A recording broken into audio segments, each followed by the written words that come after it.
somewhere along the way, we accepted the false choice between being comprehensive and being advanced. We talk as though you either remain broad or you become deep, and I reject that entirely. Comprehensive optometry should begin broadly and then become extraordinarily deep. That's the philosophy behind Comprehensive Optometry Simplified. The comprehensive examination identifies opportunity and problems. The disease-specific evaluation develops understanding.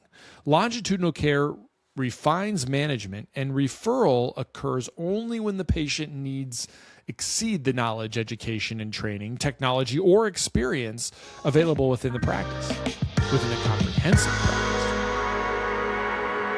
Hello and welcome to the Critical Podcast on iCode Media. Today, I want to talk about, or really kind of amplify my discussion from last month about specialists and comprehensive providers. So, as always, be sure to subscribe to the podcast, write a review, share it with your friends, and support those who support us. The most common questions I get include, what ophthalmological codes or evaluation and management codes should I use? What ICD-10 codes do I need to bill with this CPT code? What CPT codes can be billed together and what can't? And my favorite, how do I manage a patient who has diabetes who comes in for a quote-unquote routine eye exam? These questions really highlight the confusion and uncertainty that serves as a daunting hurdle for providers, makes it more challenging for them to care for their patients and provide those patients with the best opportunity for a lifetime of ocular health and clear vision. That's why we built iCode Education for this specific purpose. Our mission is to provide optometrists with resources to help you understand disease states, revenue cycles, and billing and coding so that you can put that on autopilot and truly care for your patients. Check out iCodeEducation.com. That's EYECODE education.com. We've developed a premier billing and coding bundle that includes all of our billing and coding resources in one place. We also have a 10% discount code just for listeners of this podcast. Enter the coupon code EYECODEMEDIA22 at checkout. We'd love to work with you. Check out iCodeEducation.com. Floaters are one of the most common complaints that we get from our patients, and one of the hardest to help with. Vitreous health has become an important part of our discussion because it targets oxidative stress in the vitreous using a clinically supported blend of antioxidants. Patients want to feel like they're doing something, and this gives them a proactive step while we monitor them. The frequently asked questions we get most is, will it make my floaters disappear? And I tell them, it's not about removing them completely. It's improving clarity and making them less impactful on your life. And it won't make them go away overnight, but it does have an impact over time. So if you're not using this for your patients, check it out. I think they'll love it. So last month, I talked about what I called the danger of the specialist. Judging from the responses, I apparently struck a nerve, which is good because that's what I wanted to do.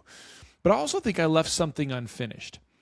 It would be easy to listen to that episode and conclude that I was arguing against specialists, and nothing could be further from the truth. I value specialists tremendously. I attend their lectures. I read their research. And frankly, I steal their ideas every chance I get. In fact, I'd argue that one of the defining characteristics of an exceptional comprehensive optometrist is an insatiable curiosity about what specialists know. The problem has never been the specialist. The problem is our tendency as comprehensive providers to misunderstand what kind of expertise they possess, and perhaps more importantly, what kind of expertise we possess. We've quietly adopted a hierarchy in healthcare that I don't believe exists. We imagine that expertise is a ladder. The comprehensive optometrist occupies one rung, and if you keep climbing long enough, you'll eventually become a specialist. Sounds logical. Specialists know more about glaucoma than I do, more about corneal disease, more about retinal surgery. Therefore, they must simply be further up the ladder. But I don't think that's true. I think they're on an entirely different ladder. The specialist is an expert in a specific disease state or disease states related to a specific area of the eye. The comprehensive optometrist is an expert in clinical decision-making relative to all of those disease states and specific to the patient. Those sound similar until you stop and think about what happens in any normal day in any clinic. A glaucoma specialist rarely spends time deciding on whether a patient's fluctuating vision is caused by dry eye, cataracts, diabetes, medication side effects, or uncorrected refractive error, or frankly, early glaucoma. By the time the patient arrives in the glaucoma clinic, someone has already determined that glaucoma belongs on the list. Likewise, the dry eye specialist isn't sorting through retinal pathology or neurologic disease beyond neuropathic or neurotrophic corneal problems before they decide whether to perform meibography. The retinal specialist isn't trying to determine whether reduced vision is actually an unstable tear film. Their expertise begins after the field of possibilities has already been dramatically narrowed. Ours begins before that process has even started. And that's not a simpler problem. It's a far more complicated one. Every comprehensive examination begins with uncertainty. A patient doesn't walk into the office carrying a diagnosis. They walk in with a complaint, or sometimes no complaint at all.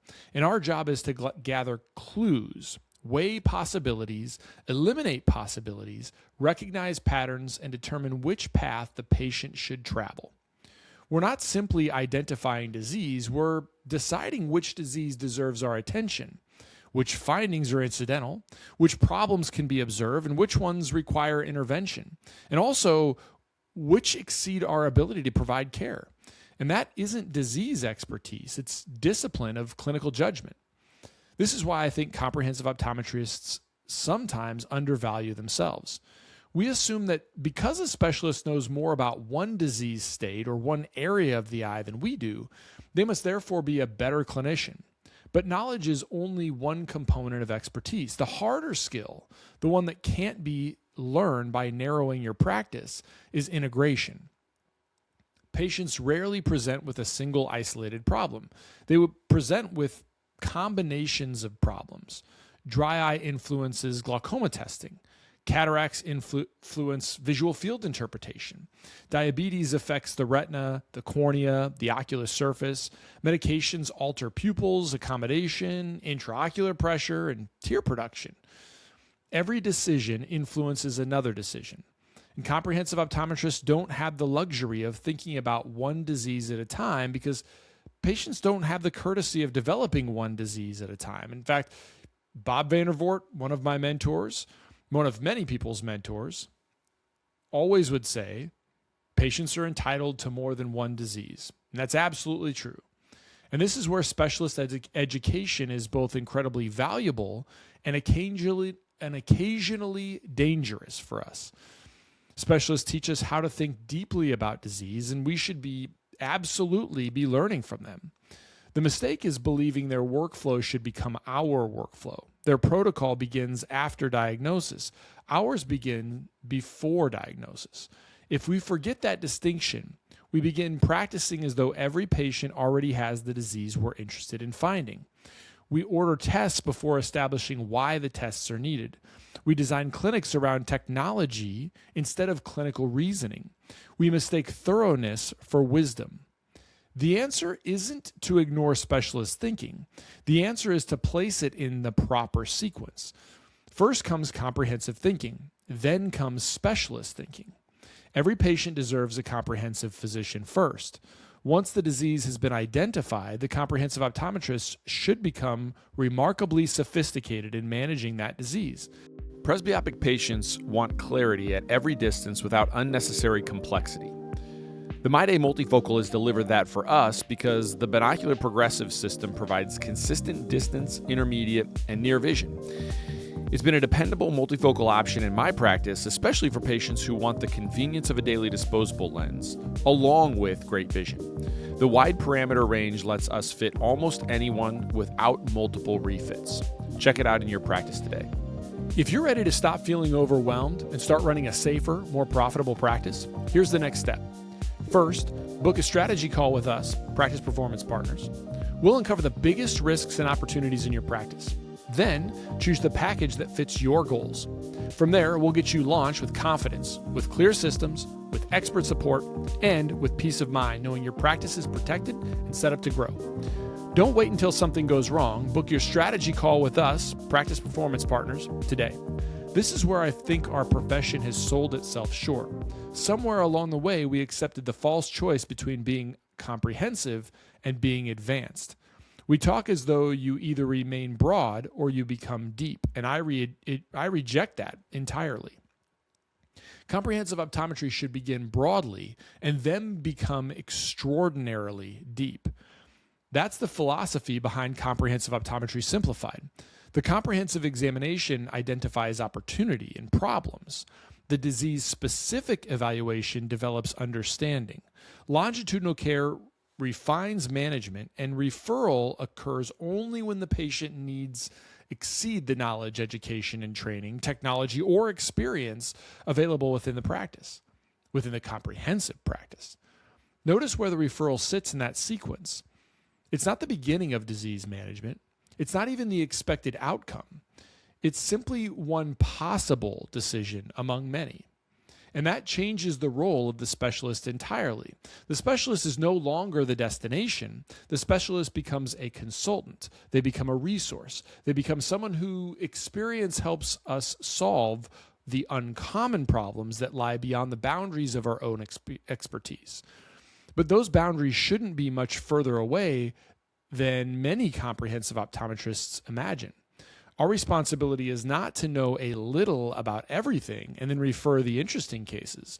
Our responsibility is to become so competent in the diseases we choose to manage that referral becomes the exception rather than the rule. I think that's where comprehensive optometry finds its greatest value. Not because we know more than the specialists about their diseases, we don't, but because we understand something specialists cannot fully appreciate unless they return to comprehensive practice. We understand how every disease competes for attention inside a real patient sitting in a real examination chair. We understand uncertainty. We understand prioritization. We understand integration. We understand the patient is always more complicated than the disease. And perhaps that's the point I was trying to make last month. The danger of the specialist has never been the information they provide.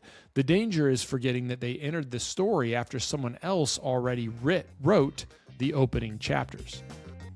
Our job is to write the entire story, and that's what makes a comprehensive optometrist an expert.